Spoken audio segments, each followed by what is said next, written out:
second time, I call the honourable member for Melbourne Ports. Thank you very much, Deputy Speaker. I rise to continue the Opposition's responsible support for this Defence Amendment Bill, and I particularly was interested in the very specific suggestions that the member for Canberra made about this bill actually should be wider and take into circumstances other critical infrastructure apart from the four mentioned in the bill. And I thought it was very wise of her, having concentrated so much on the effect of cybersecurity attacks on Australia and cybersecurity warfare generally, to mention the electoral systems as being critical infrastructure. Already we've seen claims in many countries that their electoral systems have been interfered with by various hostile, non-democratic powers. I was recently in France and had the great pleasure of introducing Senator Pauline Hanson to a young Muslim member of the National Assembly who was moving responsible legislation to restrict the Russian Federation from interfering in the French elections in the future, as they had done recently to try and influence the candidacy of Mr Macron. It was a sort of piquant point to point out to someone who was so uncritical of all Muslims that here was a leading, young, responsible member of the National Assembly doing her bit for the security of democracy in France. Other countries, Deputy Speaker, have similar systems to that is being legislated at the moment. The ability to call out members of the Defence Forces in specific circumstances. There are countries in Europe, of course, which, regrettably for them, have to access the power of the military more often because, of course, they've had terrible terrorist attacks on their citizenry. Other countries that have similar legislation to this that I've been able to discover at short notice are Canada, Italy, Denmark, and the United Kingdom. Now, of course, the United States has a very long-standing laws against the US military which serves overseas being called out onto US streets, but of course the US has the National Guard, which can be deployed in terrorist incidents, and indeed has. That's the American way of dealing with their quaint constitution and the burgeoning issue of terrorist attacks in the United States. I also took very seriously the comments of the members for Lingiari and Herbert, which in most part answer the member for Melbourne's criticisms that there are very specific rules that govern the military's behaviour if they are called out in these circumstances, restrictions which of course democratic countries like Australia would support. The member for Canberra did point out the context locally of this and other laws on counter-terrorism, and that they include the fact that there are 80 people currently being charged with terrorism, that the level of terrorist attacks in Australia is probable. These are all circumstances that we haven't brought about, that we don't like, we wish never occurred, but responsible governments of all kinds have to face up to.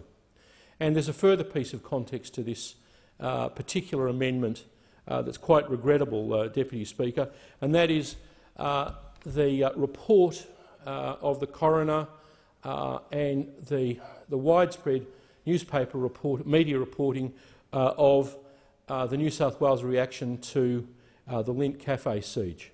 Frankly, I would think that most Australians would much prefer the highly professional Australian military to have handled those circumstances.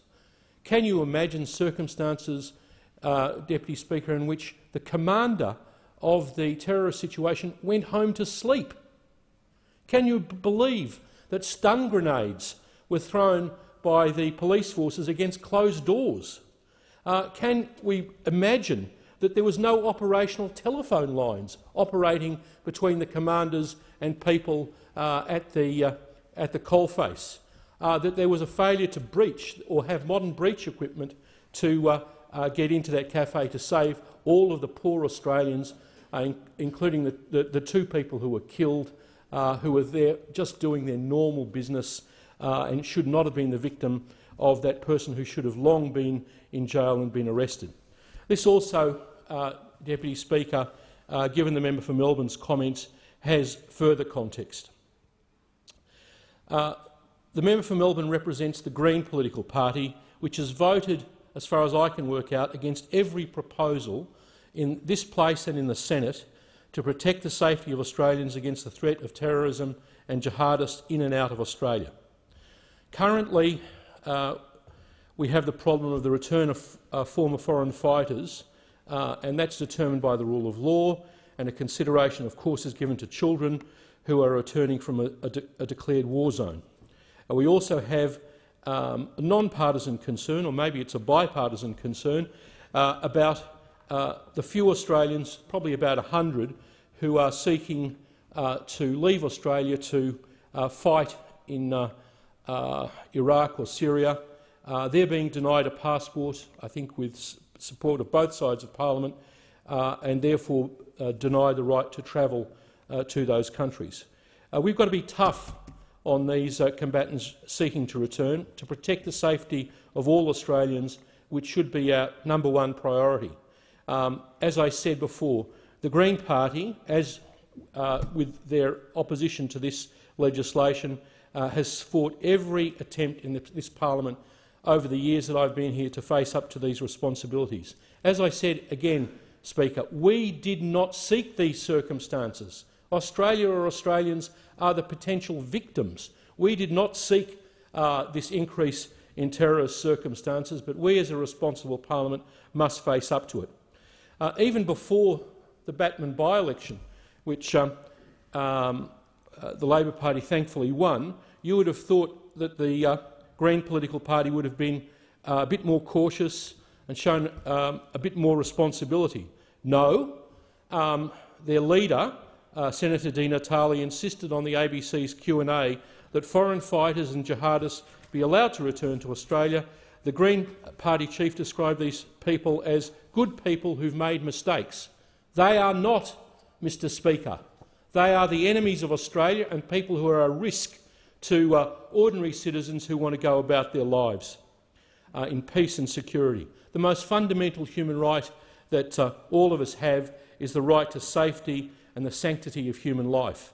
And anyone who, for some gratuitous overseas political reason or some ideology that goes back to the 6th century, says that they have the right to kill Australians, I say this parliament has to do everything possible to make sure that we address those new circumstances and defend our fellow Australians. I want to make this point particularly clear to my electorate. During every weekend, hundreds of volunteers in my electorate work to protect the safety and security of local institutions. These people are selfless. They work very closely with the Victorian Police and they've been highly successful, I won't go into details, in preventing even attacks in Melbourne. We've seen recently, and there's a court case ongoing at the moment, where 3 people planned a terrorist attack on Flinders Street Station and St Paul's Cathedral on Christmas 2016. These threats are ongoing, extant, and are very, very local as far as we're concerned. So it should be crystal clear to the voters of Melbourne Ports, as it will be renamed McNamara, that there is a key difference between the Labor Party and the Green political party at the next election. One is a responsible party that has, of course, a huge range of views on domestic matters that are different from the government, but is responsible and wants to protect their circumstances, their safety and their lives. Unfortunately, we must address, and we do address with this amendment, circumstances that Australia and Australians didn't generate. We need this Defence Force legislation for the reasons that they have it in so many countries overseas, because of changed circumstances.